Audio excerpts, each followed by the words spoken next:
Era um 15 de julho de 2023, lá para os lados de Vila das Pedras, em Minas Gerais, um daqueles lugares que o tempo parece que esqueceu de visitar. Sabe como é?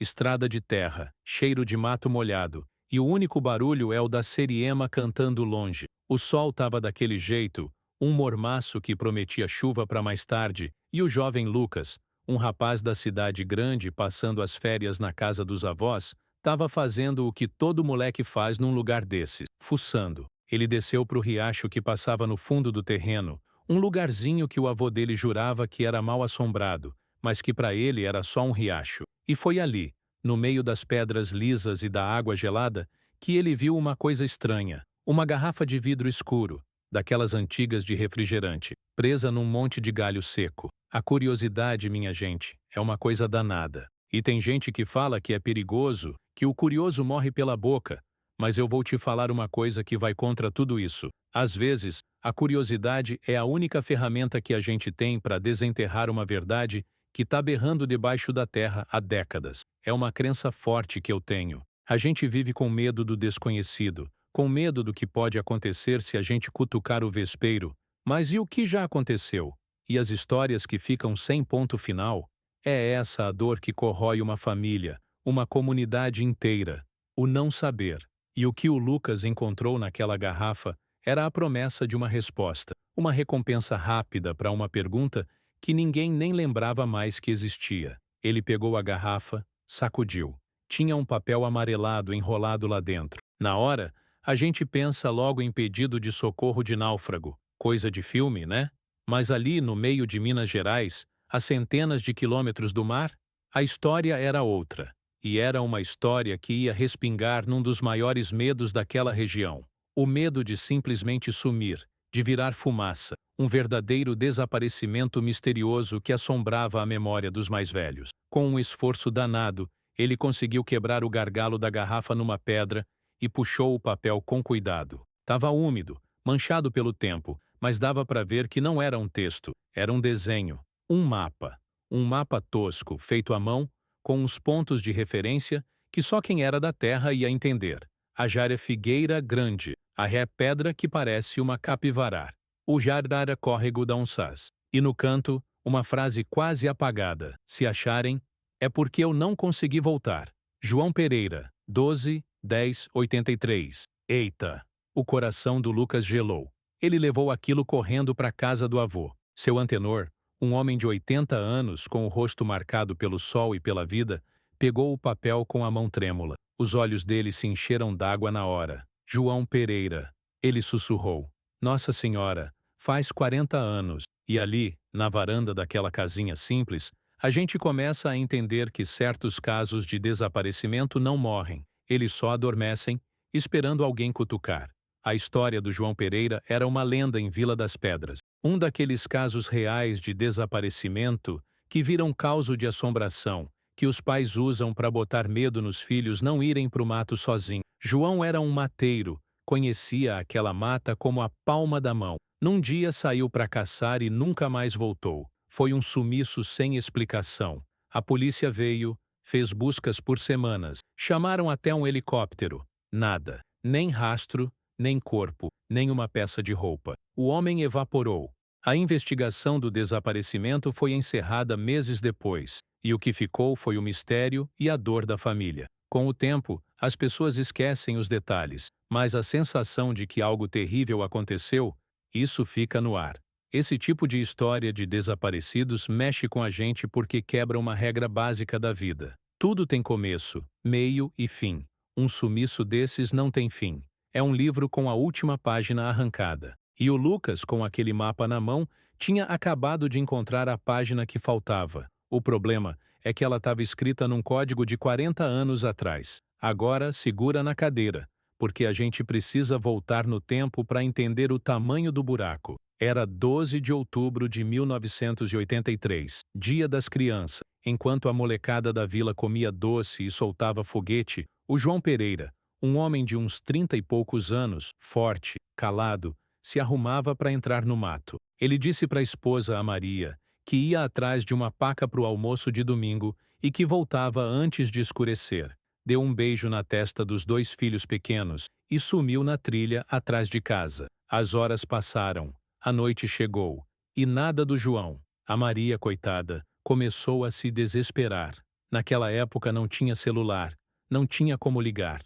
A única coisa a fazer era acender o lampião e esperar na porta. No dia seguinte, a cidadezinha toda se mobilizou. Formaram grupos de busca, entraram mata adentro gritando o nome dele. Foram dias e dias de procura. Encontraram a espingarda dele encostada numa árvore, perto do córrego, como se ele tivesse parado para beber água e fosse voltar logo. Mas só acharam isso. Aquele foi um desaparecimento misterioso que alimentou todo tipo de teoria. Uns diziam que ele tinha sido pego por uma onça.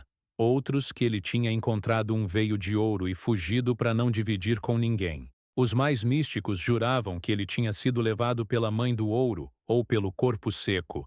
Assombrações famosas da região. A verdade é que ninguém sabia de nada. A polícia, com os poucos recursos que tinha, investigou o que pôde. Conversaram com todo mundo, procuraram por inimizades, dívidas, qualquer coisa. Mas o João era um homem direito, não devia nada a ninguém. Foi um daqueles casos não resolvidos que a poeira do tempo vai cobrindo, mas não apaga. A família sofreu em silêncio por anos, sempre com aquela pontinha de esperança que um dia ele ia aparecer na porta, pedindo desculpa pela demora. Essa é a crueldade de um sumiço sem explicação.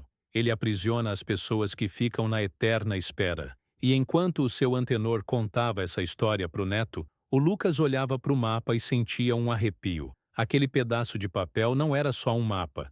Era o último suspiro de um homem, um eco de 40 anos atrás pedindo para ser ouvido. E foi aí que a cabeça do Lucas, um moleque criado com internet e videogame, começou a funcionar de um jeito diferente. O que para a geração do avô dele era um enigma indecifrável, para ele era um quebra-cabeça que podia ser resolvido com a ferramenta que ele tinha no bolso, o celular. Ele abriu o aplicativo de mapas, colocou no modo satélite e começou a comparar o desenho tosco do João com as imagens de cima. Vô, olha isso aqui, ele disse, animado.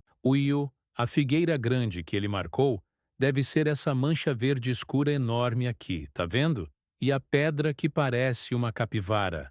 Olha o formato dessa formação rochosa perto do rio. Pela primeira vez em 40 anos, alguém estava usando tecnologia para olhar para aquele desaparecimento misterioso. Seu antenor olhava para a tela do celular com desconfiança, mas também com um brilho de esperança no olhar. Ele reconhecia os pontos. O mapa do João era um GPS analógico. A investigação do desaparecimento estava sendo reaberta, não por policiais, mas por um avô e um neto, na varanda de uma casa de roça. Eles passaram a tarde inteira decifrando os símbolos. O Rion Córrego da Onsage era um afluente do rio principal, um lugar perigoso que todo mundo evitava, e o Jatiais, que marcava o local final.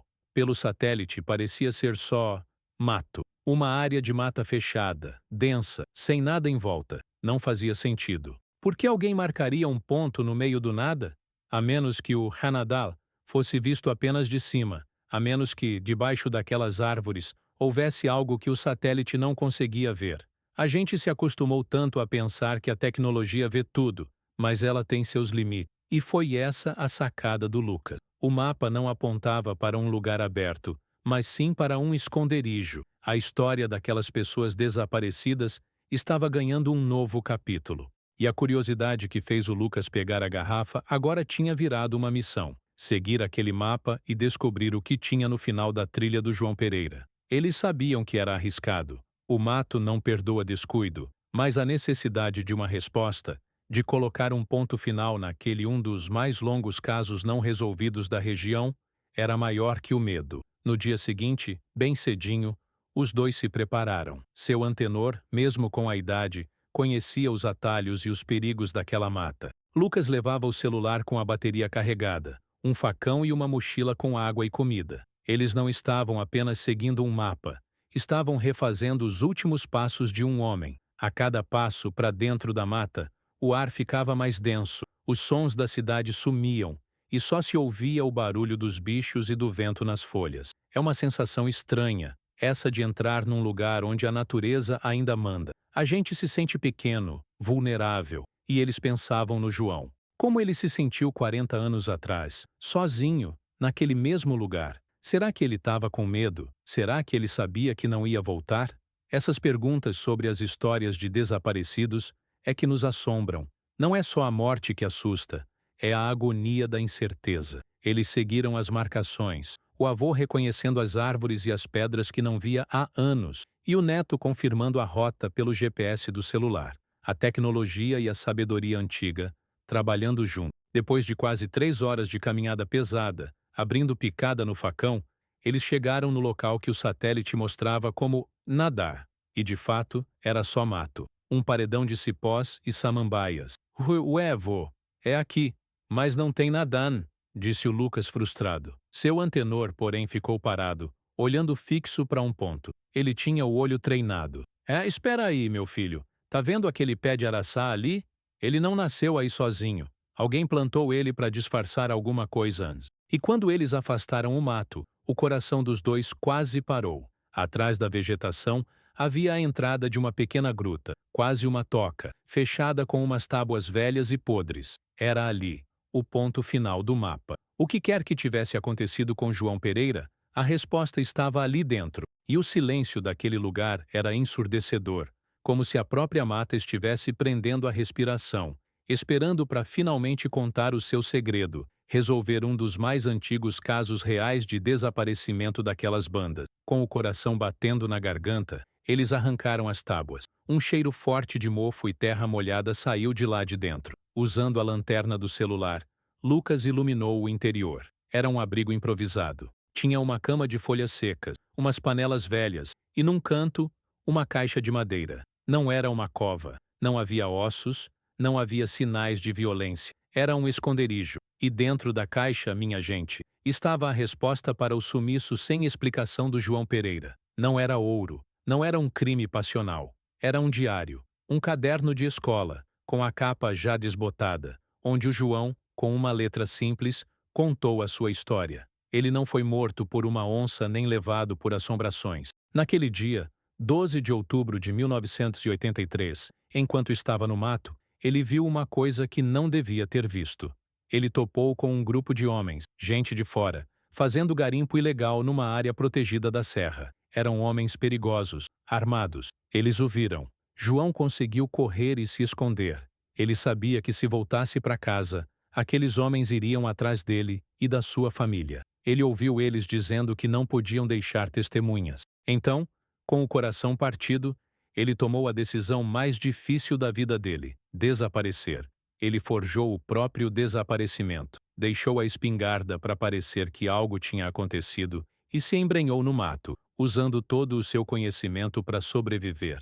Ele viveu naquele abrigo por quase 2 anos. O diário contava a sua solidão, a saudade da esposa e dos filhos. Ele observava a cidade de longe, sofrendo em silêncio. A garrafa com o mapa foi sua última esperança. Ele a jogou no rio na esperança de que um dia, muito tempo depois, quando talvez já fosse seguro, alguém a encontrasse e sua família soubesse a verdade, que ele não os abandonou, mas que sumiu para protegê-los. O diário terminava abruptamente. A última anotação dizia que ele estava doente, com uma febre muito forte, e que sentia que seu tempo estava acabando. Ele nunca voltou. Provavelmente morreu ali, sozinho, naquela toca, e os animais e o tempo deram fim aos seus restos mortais. Foi um achado chocante, não pela violência, mas pela tristeza, pelo sacrifício de um homem. Aquele caso não resolvido finalmente tinha uma solução. Uma solução triste, mas era uma solução. A descoberta trouxe um misto de alívio e uma tristeza profunda para a família Pereira e para toda a Vila das Pedras. Finalmente, depois de 40 anos, eles tiveram uma resposta. Maria, já uma senhora de idade, pôde finalmente chorar pelo marido sabendo de sua história, de seu amor e de seu sacrifício. Os filhos, agora homens feitos, puderam entender o pai que mal conheceram. Aquele desaparecimento misterioso deixou de ser uma história de assombração para se tornar uma história trágica de amor e proteção. E essa história nos ensina uma lição poderosa. Nos ensina que por trás de muitas histórias de desaparecidos existem dramas humanos complexos que a gente nem imagina. e nos mostra, principalmente, o poder que pessoas comuns, como o Lucas, têm nas mãos hoje em dia. A tecnologia, que muitas vezes nos afasta, pode ser a ponte que conecta o passado ao presente, que joga luz sobre casos não resolvidos que a poeira do tempo tentou esconder. Cada um de nós, com um celular na mão e um pouco de curiosidade e respeito, pode ser um detetive, pode ajudar a encontrar resposta, mas também serve de alerta. O mundo lá fora, principalmente nesses lugares mais afastados, pode esconder perigos reais. A história do João Pereira é um lembrete para sempre ter cuidado com pessoas desconhecidas, com situações estranhas. Nunca subestime seu instinto. Se algo parece errado, provavelmente está. Agora eu te pergunto: se você encontrasse um mapa como esse, você teria a coragem de ir até o fim? O que você acha que moveu o João a fazer esse sacrifício todo? Deixe a sua opinião aqui nos comentários. Eu quero muito saber o que você pensa sobre isso. E agora que você aprendeu como a tecnologia pode desvendar um mistério de décadas, assista ao próximo vídeo, onde eu explico os 3 sinais em mapas antigos que revelam locais secretos, para você ficar ainda mais esperto.